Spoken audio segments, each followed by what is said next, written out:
आज का हमारा टॉपिक होगा केशव नट कल्टीवेशन। केशव नट मीन्स काजू। केशव नट का साइंटिफिक नेम है एनाकार्डियम ऑक्सीडेंटल, जो कि एनाकार्डियेसी फैमिली से बिलोंग करता है। केशव नट के क्रोमोसोम नंबर्स की बात की जाए तो इसमें 2n बराबर 42 क्रोमोसोम नंबर्स होते हैं। केशव नट का ओरिजिन जनरली ब्राज़ील माना जाता है। केशव नट में इन्फ्लोरेसेंस जो है वो पॉलीगैमोमोनोसियस टाइप का इन्फ्लोरेसेंस प्रेजेंट होता है। इंडिया जो है वो रो केशव नट का लार्जेस्ट प्रोड्यूसर है और इसे सबसे ज़्यादा अमाउंट में यानी कि रो केशव नट को सबसे ज़्यादा अमाउंट में एक्सपोर्ट भी इंडिया के द्वारा ही किया जाता है। इंडिया जो है वो सेकेंड लार्जेस्ट कंज्यूमर है केशव नट का। केशव नट के जो कर्नल्स होते हैं उसमें कोलेस्ट्रॉल की अमाउंट नहीं पाई जाती है और केशव नट के कर्नल्स में अगर न्यूट्रिएंट्स अमाउंट की बात की जाए तो इसमें 47% fat, approx 21% protein, approx 22% carbohydrate present होता है। यूएसए जो है वो केशव नट के कर्नल्स का सबसे लार्जेस्ट इम्पोर्टर है और इंडिया में केशव नट थर्ड इम्पॉर्टेंट एग्रीकल्चर कमोडिटी है जिसे कि इंडिया से एक्सपोर्ट किया जाता है।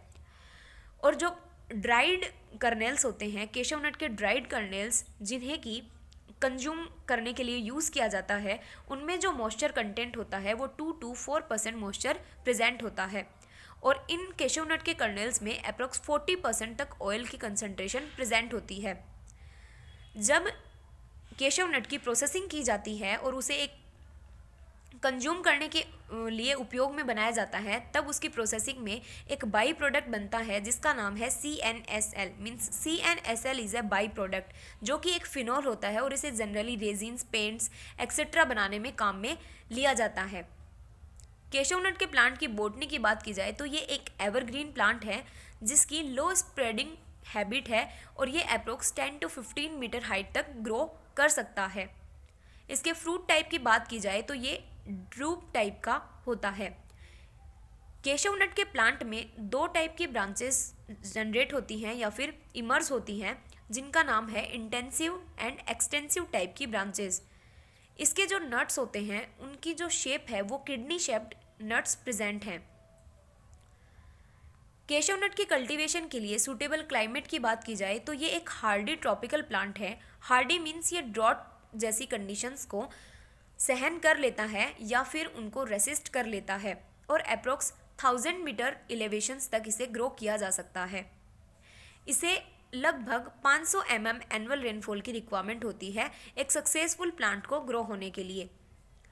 केशव नट के कल्टीवेशन के लिए रिक्वायर्ड सोयल जो है वो सैंडी लोमी सोयल होती है जिसकी जनरली डेप्थ जो है वो 3 मीटर तक होनी चाहिए। इस टाइप की सोयल को केशव नट कल्टीवेशन के लिए आइडियल सोयल माना जाता है। लेकिन वो जो सेलेक्टेड सोयल है, जो सैंडी लोमी सोयल है, वो उस अवस्था में होनी चाहिए कि वहाँ पर ड्रेनेज की प्रॉपर फैसिलिटीज़ हों, वहाँ पर वाटर लॉगिंग जैसी स्थिति नहीं बननी चाहिए क्योंकि केशव नट का प्लांट जो है वो वाटर लॉगिंग जैसी कंडीशंस को सहन नहीं कर सकता है। और इसके कल्टीवेशन के लिए जो सूटेबल pH है वो 6 to 7.5 होती है। केशव नट की इंपॉर्टेंट वेराइटीज़ की बात की जाए तो उसकी कुछ इंपॉर्टेंट वेराइटीज़ हैं जैसे प्रियंका एंड धन्ना जो वेराइटी हैं वो एक्सपोर्ट पर्पज़ के लिए बेस्ट वेराइटीज़ हैं। इसके अलावा दामोदर, BPP 129 ये इसकी इंपॉर्टेंट वेराइटीज़ हैं। केशव नट का प्रोपोगेशन दो तरीके से किया जा सकता है। इसके प्रोपोगेशन सीड से भी कर सकते हैं या फिर वेजिटेटिव मीन्स जैसे कि एयर लेयरिंग, पेच बडिंग, वीनियर ग्राफ्टिंग, इन सभी के द्वारा भी केशव नट का प्रोपोगेशन किया जा सकता है। लेकिन जो मोस्ट कॉमन या फिर मोस्ट सूटेबल जो मेथड है जिससे कि केशव नट का प्रोपोगेशन किया जाता है वो है सॉफ्ट वुड ग्राफ्टिंग, जिससे कि कमर्शियल मेथड पर केशव नट का प्रोपोगेशन किया जाता है। अब केशव नट के कल्टीवेशन के लिए फील्ड प्रिपरेशन करने हेतु सबसे पहले जो साइट सेलेक्ट की गई है उसको 4 से 5 टाइम प्लोइंग कर देनी चाहिए। उसके बाद उसमें प्लांटिंग के लिए पिट्स जो हैं वो 50 सेंटीमीटर क्यूब आकार के होने चाहिए और वो उस टॉप सोइल के द्वारा रीफिल्ड होने चाहिए क्योंकि टॉप सोइल जो होते हैं उसमें न्यूट्रिएंट्स की संख्या नीचे वाली सोइल की अपेक्षा ज़्यादा होती है। इसीलिए जो टॉप सोइल गड्ढा खोदने के लिए बाहर निकाली थी उस टॉप सोइल को वापस से रीफिल कर देना चाहिए उसे पिट को खोदने के बाद और उसमें लगभग 25 kg FIM से उसे उसमें मिक्स कर देनी चाहिए। जनरली केशव नट का प्लांटेशन या फिर उसकी जो प्लांटिंग है वो जुलाई अगस्त के मंथ में की जाती है। इरिगेशन की बात की जाए तो केशव नट जो है वो एक हार्डी प्लांट है, मतलब ड्रॉट टॉलरेंट प्लांट है या सूखे की स्थिति को वह सहन कर सकता है, इसीलिए इरिगेशन के स्पेशल टेक्निक्स की रिक्वायरमेंट इसमें नहीं होती है। फिर भी इनिशियल जो ईयर्स हैं इसके, जिसमें ये अपनी वेजिटेटिव ग्रोथ को कंप्लीट करता है, अप्रोक्स इनिशियल 2 to 3 ईयर्स में इसको कुछ इरिगेशन की रिक्वायरमेंट होती है। इंटरकल्टिवेशन ऑपरेशंस की बात की जाए तो जो बेसिन्स हैं वो वीड से फ्री होने चाहिए, या फिर हम मॉइस्चर कंजर्व करने के लिए या फिर वीड को ग्रोथ ना हो इसके लिए हम मल्चिंग का यूज़ भी कर सकते हैं, जिसके लिए ड्राई लीव्स या फिर पैडी का हस्क काम में ले सकते हैं। केशव नट के साथ साथ इंटरक्रॉपिंग भी पॉसिबल है, और उसके लिए जो इंटरक्रॉप लेते हैं वो ग्राउंड नट और काउपी जैसी क्रॉप्स को लिया जाता है। केशव नट में ट्रेनिंग और प्रूनिंग जो है वो मेनली अगस्त के मंथ में की जाती है। इसमें ट्रेनिंग और प्रूनिंग करने के लिए लगभग 150 सेंटीमीटर ग्राउंड लेवल से 150 सेंटीमीटर तक की हाइट की सारी ब्रांचेस को हटा देते हैं, ताकि एक अम्ब्रेला शेप उसको प्लांट को प्रोवाइड किया जा सके। क्रॉपिंग की बात की जाए तो जनरली जो प्लांट है उसके ऊपर लगभग 3 से 5 साल बाद में फ्रूटिंग होने लग जाती है, लेकिन जो कमर्शियल बियरिंग आती है वो अप्रोक्स 10 ईयर के बाद आने लग जाती है, यानी कि वो हैवी बियरिंग देने लग जाता है अप्रोक्स 10 साल के बाद।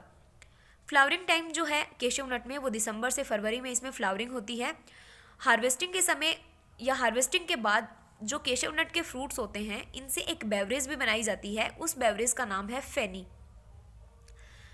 हार्वेस्टिंग के बाद में जो नट्स होते हैं उनको सन ड्राइंग दी जानी चाहिए 2 से 3 दिन के लिए, और उसके बाद उनको गनी बैग्स में रख लेना चाहिए, लेकिन इन्हें 4 दिन से ज़्यादा ड्राई नहीं करना चाहिए, क्योंकि अगर ये बहुत ज़्यादा ड्राई हो गए और मॉइस्चर का लेवल बहुत ज़्यादा कम हो गया, एक रिक्वायर्ड या डिज़ायर्ड जो मॉइस्चर लेवल है उससे बहुत ज़्यादा कम हो गया, तो ये जो केशव नट के कर्नेल्स हैं वो टूटने लग जाते हैं, और इससे जो प्रोसेसिंग है वो डिफ़िकल्ट हो जाती है। इल्ड की बात की जाए तो सबसे ज़्यादा इंडिया में केशव नट की इल्ड केरला में देखी जाती है, और अप्रोक्स 15 साल के बाद में 1600 kg पर हेक्टेयर के हिसाब से इसकी इल्ड प्राप्त होती है। केशव नट की प्रोसेसिंग की बात की जाए तो एडिबल पार्ट जो होता है वो केशव नट का कर्नेल है, उसी एडिबल पार्ट या फिर उसी कर्नेल को एक हार्ड शेल से अलग करने की जो प्रोसेस है उसे ही प्रोसेसिंग बोला जाता है। प्रोसेसिंग जो है वो प्रोसेसिंग में डिफरेंट टाइप की स्टेप्स सम्मिलित होती हैं। इसमें एक टर्म आती है ग्लीनिंग, जो नीचे पड़े हुए फॉलन नट्स होते हैं उनको कलेक्शन करने की जो प्रोसेस है उसे ही ग्लीनिंग बोला जाता है। और अगर सोइल की पीएच जो है वो 8 पीएच से ज़्यादा हुई तो ये कमर्शियली कल्टीवेशन के लिए सूटेबल नहीं होती है। अब बात करते हैं केशव नट की प्रोसेसिंग की। केशव नट की प्रोसेसिंग में बहुत सारे स्टेप्स सम्मिलित होती हैं, जिसमें फर्स्ट स्टेप आती है रोस्टिंग। रोस्टिंग की प्रोसेस जो है वो 3 टाइप से की जा सकती है। First open pan method, second drum roasting method and third oil bath roasting method. Open pan method जो है उसमें जो CNSL है, CNSL एक बाई प्रोडक्ट होता है जो कि एक फिनॉल होता है, तो अगर ओपन पैन मेथड के द्वारा रोस्टिंग की गई केशव नट की तो CNSL जो एक बाई प्रोडक्ट है वो रिकवर नहीं होगा या फिर वो प्राप्त नहीं होगा। सेकेंड स्टेप आती है प्रोसेसिंग की शेलिंग, यानी कि जो रोस्टेड नट्स हैं उनकी ब्रेकिंग करके कर्नेल्स को एक्सट्रैक्ट करने की जो प्रोसेस है उसे ही शेलिंग बोला जाता है। और जो केशव नट में सेलिंग परसेंटेज होता है वो लगभग 15 to 30% होता है। नेक्स्ट आता है ड्राइंग, जो कि आर्टिफिशियली भी की जा सकती है या फिर सन ड्राइंग भी पॉसिबल है। उसके बाद प्रोसेसिंग की नेक्स्ट स्टेप आती है पीलिंग। जो केशव नट के कर्नेल्स हैं उनके ऊपर एक पतली रेडिश ब्राउन या फिर पिंकिश कलर की एक आउटर स्किन प्रेजेंट होती है, जिसे कि टेस्टा के नाम से जानते हैं। उस टेस्टा को रिमूव करने की जो प्रोसेस है उसे ही पीलिंग बोला जाता है। पीलिंग की प्रोसेस के बाद में उन नट्स की ग्रेडिंग की जाती है, और जनरली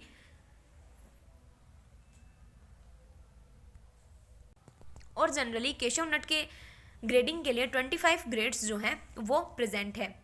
प्रोसेसिंग की नेक्स्ट स्टेप आती है स्वेटिंग। जो ड्राइड कर्नेल्स होते हैं वो बहुत ज़्यादा मॉइस्चर लेवल अगर गिर गया है तो वो टूटने लग जाते हैं आफ्टर ए टाइम, तो उन्हें 80% ह्यूमिडिटी वाले ह्यूमिड चैम्बर्स में रखा जाता है 5 to 6 आवर्स के लिए, ताकि वो एकदम से ब्रिटल ना हो। उसके बाद इनकी पैकिंग कर दी जाती है। केशव नट की डिजीजेज़ की बात की जाए तो इसमें जनरली दो डिजीजेज़ देखने को मिलती हैं। फर्स्ट है डाईबैक डिजीज़ एंड सेकंड है डैम्पिंग ऑफ सीडलिंग्स। और इसमें एक मेजर पेस्ट जो है वो देखा जाता है रूट बोरर पेस्ट।